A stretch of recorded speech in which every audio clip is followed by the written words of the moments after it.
வணக்கம். நவீன அறிவியல் எதிர்கொள்ற மிகப்பெரிய சவால்கள்ல ஒண்ணு பிரக்ஞா, அதாவது கான்ஷியஸ்னஸ். ஆமா.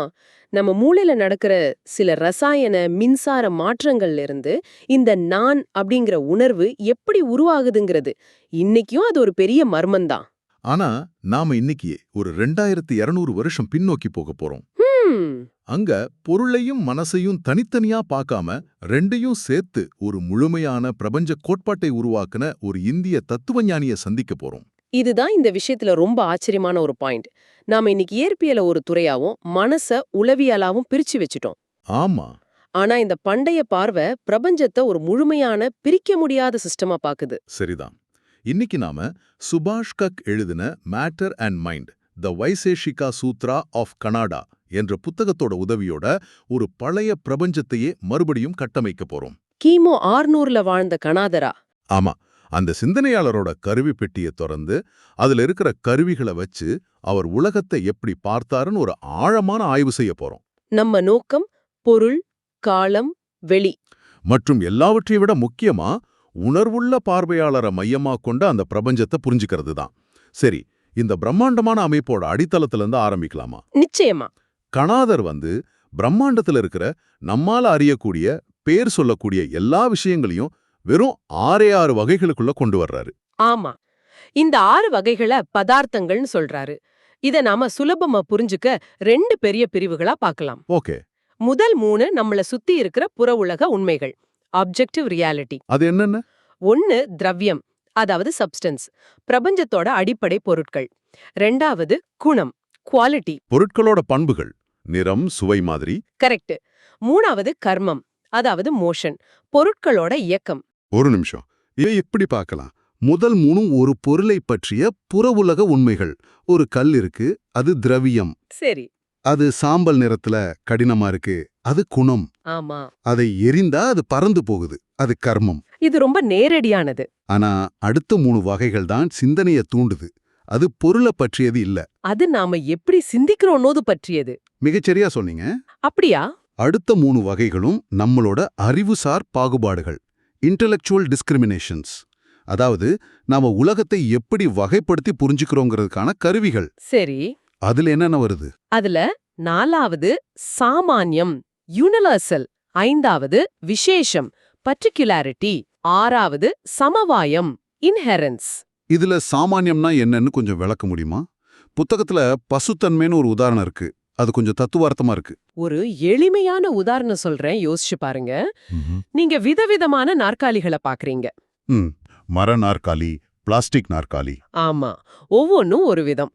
ஆனா அத பார்த்த உடனே இது நாற்காலின்னு உங்க மூளைக்கு எப்படி தெரியுது? அதுல பொதுவா சில பண்புகள் இருக்கு. உட்கார. அதேதான். அந்த எல்லா பொருட்களிலும் பொதுவா இருக்கிற அந்த நாற்காலி தன்மைங்கிற ஒரு கான்செப்ட் இருக்கு இல்லையா? அதுதான் சாமான்யம். இது ஒரு பொருளோட குணம் இல்ல, பல பொருட்களை இணைக்கிற ஒரு பொதுவான ஆശയം. ஓகே, இது தெளிவா புரியுது. அப்போ விசேஷம்னா அதுக்கு நேர்மாறானதா, அதாவது தனித்துவமான பண்பா? அதேதான். ஒரே மாதிரி தெரிகிற 2 நாற்காலிகள் இருந்தாலும் நீங்க உற்று பார்த்தா ஏதாவது ஒரு சின்ன வித்தியாசம் இருக்கும். ஆமா, ஒரு கீறல் இருக்கலாம், இல்ல நிறம் கொஞ்சம் மாறி இருக்கலாம். கரெக்ட். ஒரு பொருள இந்த உலகத்தில் இருக்கிற மற்ற எல்லா பொருட்களிலிருந்தும் தனித்து காட்டுற அந்த ஒரு தனித்துவமான தன்மை தான் விசேஷம். இதுதான் ஒவ்வொரு பொருளுக்கும் அதோட தனி அடையாளத்தை கொடுக்குது. அருமை. திரவியம், குணம், கர்மம் புற உலகத்தை பற்றியது, சாமானியம், விசேஷம் நம்ம சிந்தனை முறையை பற்றியது. இப்ப அந்த 6வது சமவாயம். சமவாயம், அது ஒரு பொருளுக்கும் அதன் குணத்திற்கும் உள்ள பிரிக்க முடியாத தொடர்புன்னு படிச்சேன். நெருப்பும் வெப்பமும் போல. மிக சரியான உதாரணம். நீங்க நெருப்பிலிருந்து வெப்பத்தையோ வெப்பத்திலிருந்து நெருப்பையோ பிரிக்கவே முடியாது. சரிதான். அதுபோல ஒரு ஆப்பிளுக்கும் அதன் சிவப்பு நிறத்துக்கும், இல்ல ஒரு நூலுக்கும் அந்த நூலால் செய்யப்பட்ட துணிக்கும் உள்ள அந்த பிரிக்க முடியாத உள்ளார்ந்த பிணைப்பு தான் சமவாயம். அப்போ இந்த 6 வகைகளும் இயற்பியல் உலகத்தை மட்டும் விளக்கல. இல்லவே இல்ல. அந்த உலகத்தை நாம எப்படி உணர்கிறோம், எப்படி வகைப்படுத்துகிறோம், எப்படி தொடர்பு படுத்துகிறோம் அப்படிங்கறதையும் சேர்த்து விளக்குது. இதுதான் கணாதரோட அமைப்போட முதல் ஆச்சரியம். இதுவே ஒரு பெரிய திறப்பு. சரி, அந்த 6 வகைகள்ல முதல் வகையான திரவியம், அதாவது சப்ஸ்டன்ஸ்குள்ள இன்னும் கொஞ்சம் ஆழமா போலாம். கணாதரோட கூற்றுப்படி இந்த முழு பிரபஞ்சமும் 9 அடிப்படை திரவியங்களால ஆனது. இதுதான் யதார்த்தத்தோட 9 தூண்கள்னு சொல்லப்படுது. ஆமா, இந்த 9 திரவியங்களையும் நம்ம 3 குழுக்களா பிரிக்கலாம். முதல் குழு பௌதீக பூதங்கள், பிசிக்கல் எலிமெண்ட்ஸ். இதுல 4 அணுவடிவு பொருட்கள் இருக்குன்னு படிச்சேன். ஆமா, 1 பிருத்வி, அதாவது திடம், 2 ஆப்ஸ், அதாவது திரவம், 3 தேஜஸ், ஒளி மற்றும் வெப்பம், 4 வாயு, அதாவது காற்று. நாம பாக்குற தொடுகிற எல்லா பொருள்களும் இந்த 4 வகை அணுக்களோட வெவ்வேறு கலவைகளால தான் உருவாகி இருக்கு. சரியா சொன்னீங்க. திர, திரவ, வாயு, அப்புறம் ஒளி, வெப்பம். சரி, அடுத்த குழு என்ன? அது அணுக்களால் ஆனதில்லையே. ஆமா, அடுத்த குழுவில் வர்ற 3 எங்கும் நிறைந்தவை, ஆல் பர்வேசிவ். அது என்னென்ன? 5வது ஆகாசம். இது வெறும் வெற்றிடம், ஸ்பேஸ் மட்டும் இல்ல, ஒளி மற்றும் அதிர்வுகளுக்கான ஒரு ஊடகம், ஈத்தர் மாதிரி. ஓ. 6வது காலம், காலா. இதுதான் மாற்றம், நிகழ்வுகள் எல்லாத்தையும் அளக்கிற அளவுகோல். 7வது திக், டிக். இது வெளி மற்றும் திசையை குறிக்குது. அப்ப இந்த 3ம் பிரபஞ்சம் முழுக்க பரவி இருக்கு. ஆமா. சரி, 4 பௌதீக பொருட்கள், 3 எங்கும் நிறைந்த அடிப்படைகள், ஆக மொத்தம் 7. மீதமுள்ள 2 தான் இந்த அமைப்பையே புரட்டி போடுதுன்னு நினைக்கிறேன். நிச்சயமா. ஏன்னா அது வரைக்கும் நாம பௌதிக உலகத்தை பத்தி பேசிட்டு இருந்தோம். ஆமா, கடைசி 2 திரவியங்களும் உயிரிகளோட தொடர்புடையவை. 8வது ஆத்மன், பிரக்ஞா அல்லது உணர்வுள்ள சத்தை, த செல்ஃப். இல்ல மனம் என்பது அணு அளவில் மிகச்சிறிய ஒரு பொருளாக கருதப்படுது. ஒரு நிமிஷம், இது ரொம்ப வித்தியாசமா இருக்கே. மனம் ஒரு பொருள்னோ அதுவும் அணு அளவில இருக்கணும் சொல்றாரா? ஆமா. அப்படி என்றால் நம்முடைய எண்ணங்கள், உணர்ச்சிகள் எல்லாமே ஒரு பௌதிக பொருளோட செயல்பாடுகள் தானா? அதுவும் இல்லாம பிரக்ஞ, அதாவது ஆத்மன்கிறது காலம், வெளி மாதிரியான ஒரு அடிப்படை திரவியமா? இதுதான் கணாதரோட பார்வை தனித்து நிற்க காரணம். அவர் பிரக்ஞைய மூளையில நடக்கும் ரசாயன மாற்றங்களால் உருவாகும் ஒரு மாயையா பார்க்கல. அது ஒரு இல்யூஷன் இல்ல. இல்ல, அது காலம், வெளி போல பிரபஞ்சத்தோட ஒரு அடிப்படை கூறுன்னு என்கிறார். அதுபோல மனமும் ஒரு கருவி, புலன்களுக்கும் பிரக்ஞைக்கும் இடையில் ஒரு பாலமாக செயல்படும் ஒரு நுட்பமான பொருள். ஆக இந்த 9 திரவியங்களையும் சேர்த்து பார்த்தா இது வெறும் ஒரு தத்துவ பட்டியல் இல்ல. இல்லவே இல்ல. இது இயற்பியல், உளவியல் மற்றும் அறிவாய்வியல், எபிஸ்டமாலஜி எல்லாத்தையும் இணைக்கிற ஒரு முழுமையான கட்டமைப்பு. சரி, இதுவரை நாம பார்த்தத ஒரு தடவை சுருக்கமா சொல்லணும்னா, கணாதலோட பிரபஞ்சத்துல 4 விதமான அணுக்கள், 3 எங்கும் நிறைந்த சக்திகள் மற்றும் மிக முக்கியமாக 2 உயிருள்ள கூறுகள், மனம் மற்றும் பிரக்ஞா இருக்கு. ஆமா, இந்த 9ம் தான் எல்லாவற்றின் அடிப்படை. இப்போ நாம பேச போற விஷயம்தான் இந்த புத்தகத்தை படிச்சப்போ என்ன சில நிமிஷங்கள் ஸ்தம்பிச்சு போக வச்சது. இயக்க விதிகளா? அதேதான். நாம இயக்க விதிகள்னா நியூட்டனை தான் நினைப்போம். ஆனா 2600 வருஷத்துக்கு முன்னாடியே கிட்டத்தட்ட அதே போன்ற கருத்துக்களை கணாதர் முன்வைத்திருக்கிறார்னா நம்ப முடியுதா? ஆமா, இந்த ஒற்றுமைகள் உண்மையிலேயே வியக்க வைக்குது. உதாரணமா சூத்திரம் 5.1.7ஐ பாருங்க. சொல்லுங்க. அது சொல்லுது, இணைப்பு இல்லாத போது ஈர்ப்பு விசை, அதாவது குருத்வாத், பொருட்களை விழச் செய்கிறது. இது ஈர்ப்பு விசைய நேரடியா அங்கீகரிக்குது. ஒரு பொருளை தாங்கி பிடிக்க எதுவும் இல்லைன்னா அது கீழே விழும். காரணம் ஈர்ப்பு விசை. ரொம்ப தெளிவா இருக்கு. அடுத்த சூத்திரம் இன்னும் ஆழமானது.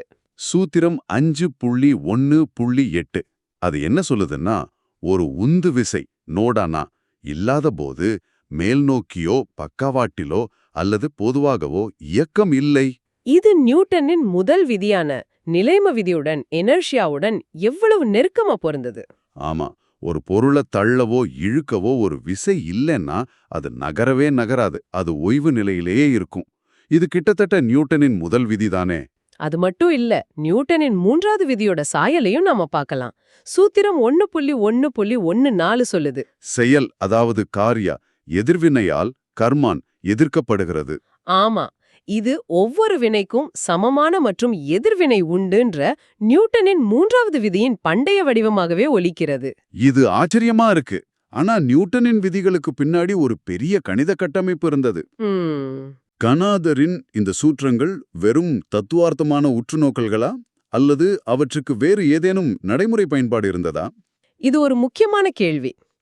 கணாதர் இதை நியூட்டனை போல கணித சமன்பாடுகளா கொடுக்கல. அவர் பிரபஞ்சத்தின் அடிப்படை குணங்களை வார்த்தைகளால விவரிக்கிறார். ஒரு ஆக்சியம் மாதிரி. கரெக்ட். பிரபஞ்சத்தின் இயக்கத்துக்கான அடிப்படை விதிகள் மாதிரி. இந்த விதிகளை வச்சு மற்ற தர்க்க ரீதியான முடிவுகளுக்கு வரலாம். இது ஒரு தர்க்க ரீதியான இயற்பியல் கட்டமைப்பு, கணித ரீதியான கட்டமைப்பு இல்ல. ஆனா 2000 வருஷங்களுக்கு மேல நியூட்டனுக்கு முன்னாடியே இந்த இயக்கவியல் உள்ளுணர்வு இருந்ததுங்கிறது தான் இங்க நம்ம கவனிக்க வேண்டிய விஷயம். நிச்சயமா. சரி, பொருட்கள் எப்படி இயங்குதுன்னு பார்த்தோம். ஆனா அந்த பொருட்களே அடிப்படையில் எதனால் ஆனது? இன்னைக்கு நமக்கு அணுக்கள் பத்தி தெரியும். அந்த காலகட்டத்துல கணாதருக்கு இத பத்தி என்ன யோசனை இருந்தது? கணாதரின் கொள்கையே அணு கொள்கைதான். அதனாலதான் அவருக்கு கணாதர்னு பெயர் வந்ததாவே சொல்லுவாங்க. கணம்னா மிகச்சிறிய துகள். ஓ, அப்படியா? அவர் 4 வகையான அணுக்களை பத்தி பேசுறார். பிருத்வி, ஆப்ஸ், தேஜஸ் மற்றும் வாயு. இந்த அணுக்கள் அழியாதவை, கோள வடிவிலானவை. ஆனா அவை வெவ்வேறு வழிகளில் ஒன்றிணைந்துதான் நாம பார்க்கிற மரம், கல், தண்ணீர் போன்ற பொருட்களை உருவாக்குது. அதேதான். புத்தகத்துல அணுவோட வடிவம் பத்தி ஒரு சுவாரஸ்யமான குறிப்பு இருக்கு. அணுவோட வடிவம் பரிமண்டலம், அதாவது கோள வடிவிலானதுன்னு கணாதர் சொல்றார். ஆமா. ஏன் குறிப்பிட்டு கோள வடிவம்னு சொல்றாரு? அதுக்கு ஏதாவது காரணம் இருக்கா? அதுக்கு பின்னாடி ஒரு ஆழமான இயற்பியல் உள்ளுணர்வு இருக்கு. சமச்சீர் கொள்கைதான், சிமெட்ரி காரணம். சிமெட்ரியா? ஆமா. ஒரு அடிப்படை துகள் பிரபஞ்சத்துல எந்த திசையிலிருந்தும் பார்க்கும்போது ஒரே மாதிரி இருக்கணும். அதுக்கு மிகச் சரியான வடிவம் கோளம்தான். முனைகளோ விளிம்புகளோ இருக்கக்கூடாது. ஆமா. எந்த திசையிலிருந்தும் அதன் பண்புகள் மாறக்கூடாதுங்கிற இந்த எண்ணம் நவீன இயற்பியலின் அடிப்படை கொள்கைகள்ல ஒண்ணு. இந்த புத்தகத்துல ஒரு சுவாரஸ்யமான நவீன ஒப்பீடும் இருக்கு. சில அறிஞர்கள் பிருத்வி அணுவை புரோட்டானுடனும் ஆப்ஸ் அணுவை எலக்ட்ரானுடனும், ஆமா, தேஜஸ் அணுவை போட்டானுடனும் வாயு அணுவை நியூட்ரினோவுடனும் ஊகிக்கிறாங்க. இது எந்த அளவுக்கு பொருத்தமானது? நிச்சயமா இது ஒரு வேடிக்கையான சிந்தனை பரிசோதனை தான். கணதார் புரோட்டானை கண்டுபிடித்தாருன்னு யாரும் சொல்லல. சரி சரி. ஆனா அந்த ஒப்பீட்டுக்கு பின்னாடி இருக்கிற தர்க்கத்தை பார்த்தா ஆச்சரியமா இருக்கும். பிருத்திவி தான் ஒரு பொருளுக்கு நிறைய தருவது, அது புரோட்டான். ஆப்ஸ் அணுதான் பிணைப்புக்கு காரணம், அது எலக்ட்ரான். தேஜஸ் என்பது ஒளி மற்றும் ஆற்றல், அது ஃபோட்டான். வாயு அணு சிதைவு மற்றும் இயக்கத்துடன் தொடர்புடையது, அது நியூட்ரினோ. ஆமா. இது வெறும் ஊகந்தான், ஆனா அந்த பண்டைய வகைப்பாடு எவ்வளவு ஆழமானதுன்னு காட்டுது. அப்படியென்றால் பிரக்ஞை என்பது மூளையில் நடக்கும் ரசாயன மாற்றங்களால் உருவாகும் ஒரு மாயை அல்ல, அது காலம், வெளி போல பிரபஞ்சத்தின் ஒரு அடிப்படை கூறு என்கிறாரா? ஆமா. இது இன்றைய அறிவியலின் மெயின் ஸ்ட்ரீம் சிந்தனைக்கு முற்றிலும் எதிரானதாக இருக்கிறதே. இந்த அமைப்பின் மிக முக்கியமான பகுதிக்கு இப்ப வருவோம். மனம், பிரக்ஞா மற்றும் அறிவு. ஆமா, இதுதான் வைசேஷிகத்தோட உச்சம். நவீன இயற்பியல் மாதிரிகள் பிரக்ஞையை அதன் சமன்பாடுகளுக்கு வெளியே வச்சிடுது. ஆனா கணாதர் அது உள்ளடக்கினார். அவர் பார்வையில ஆத்மன், அதாவது பிரக்ஞா, மற்றும் மனஸ், அதாவது மனம் என்பவை பிரபஞ்சத்தின் அடிப்படை திரவியங்கள். ஆகாசம், காலம் போல. ஆமா, மனமும் ஆத்மனும் பிரபஞ்சத்தின் அடிப்படை கட்டமைப்போட ஒரு பகுதி. அப்போ அறிவு என்பது எப்படி உருவாகுது? அது வெறும் புலன்கள் வழியா வர்ற தகவல்களோட தொகுப்பு மட்டும்தானா? இல்ல, சூத்திரம் 3.2.1 இத ரொம்ப தெளிவா சொல்லுது. அறிவு அல்லது அறிவின்மை உருவாகணும்னா 4 விஷயங்கள் ஒரே நேரத்துல இணையணும். 4 விஷயங்களா? ஆமா. ஆத்மன், மனஸ், புலன்கள் மற்றும் பொருள். இதுல ஒண்ணு இல்லனாலும் அறிவு உருவாகாது. ஒரு உதாரணம் சொல்லுங்களேன். உங்க கண்கள் திறந்திருக்கலாம், ஆனா உங்க மனம் வேற எங்கேயோ இருந்தா உங்க முன்னாடி என்ன இருக்குன்னு உங்களுக்கு தெரியாது. ஆமா, அது உண்மைதான். அதாவது உணர்வுள்ள ஒரு பார்வையாளர் இல்லாமல் அறிவு என்பதே இல்லை. நினைவுகளை பத்தி, மெமரிய பத்தி இந்த சூத்திரம் என்ன சொல்லுது? அதுவும் ஒரு பௌதீக நிகழ்வா? நினைவுகளும் கூட ஆத்மா மற்றும் மனதின் ஒரு தனித்துவமான இணைப்பு மற்றும் சேமிக்கப்பட்ட பதிவுகளால், அதாவது சம்ஸ்காராஸால் ஏற்படுதுன்னு இந்த சூத்திரம் சொல்லுது. சம்ஸ்காரம்னா? சம்ஸ்காரம்னா ஆழமான பதிவு அல்லது தடம். ஒவ்வொரு அனுபவமும் பிரக்ஞையில ஒரு தடத்தை விட்டு செல்லுது. அந்த தடங்களை மனதின் உதவியுடன் ஆத்மன் மீண்டும் அணுகும்பொழுதுதான் நினைவு உருவாகுது. அப்போ நினைவுகள் என்பது மூளையில் உள்ள ரசாயன மாற்றங்கள் மட்டுமல்ல, அது பிரக்ஞை மற்றும் மனதின் செயல்பாடுகளோட ஆழமாக பிணைக்கப்பட்டிருக்கிறது. இந்த உரையாடலின் முடிவுக்கு நாம வர்றோம். இப்போ தெளிவா புரியுது. வைசேஷிக சூத்திரம் என்பது வெறும் ஒரு தத்துவ நூல் இல்ல. இல்லவே இல்ல. அது இயற்பியல் விதிகள், அணு அமைப்பு, பிரபஞ்சவியல் மற்றும் பிரக்ஞை எல்லாத்தையும் உள்ளடக்கிய ஒரு முழுமையான அறிவியல் பார்வை. ஆமா. டெஸ்லா மற்றும் ஷ்ரோடிங்கர் போன்ற நவீன விஞ்ஞானிகள் கூட இதன் சில கருத்துக்களால் ஈர்க்கப்பட்டதாக புத்தகம் குறிப்பிடுது. அப்படியா? ஆமா, பிரபஞ்சத்தை பற்றிய ஒரு முழுமையான புரிதலுக்கு உணர்வுள்ள பார்வையாளரின் பங்கு அங்கீகரிப்பத இந்த அமைப்பு 2600 வருஷத்துக்கு முன்னாடியே வலியுறுத்தியது. பொருளை மட்டும் படிச்சுட்டு அதை படிக்கிற மனதையும் பிரஜையையும் நாம புறக்கணிச்சா நம்ம அறிவு முழுமையடையாது.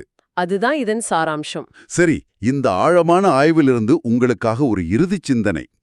கிமு 600ல உருவான ஒரு கோட்பாடு பிரபஞ்சத்தை விளக்கும்போது பார்வையாளரையும் பிரஜையையும் அதன் மையத்துல வைக்குது. ஆமா, இன்றைய நவீன அறிவியலில் குவாண்டம் இயற்பியலின் சில தகுதிகளை தவிர நம்ம பார்வையாளரை சமன்பாட்டிலிருந்து பெரும்பாலும் பிரிச்சுடுறோம். அப்படி செய்வதன் மூலம் யதார்த்தத்தின் எந்த அடிப்படை அம்சங்களை நாம் கவனிக்க தவறுகிறோம்? இது நீங்கள் சிந்திக்க வேண்டிய ஒரு கேள்வி.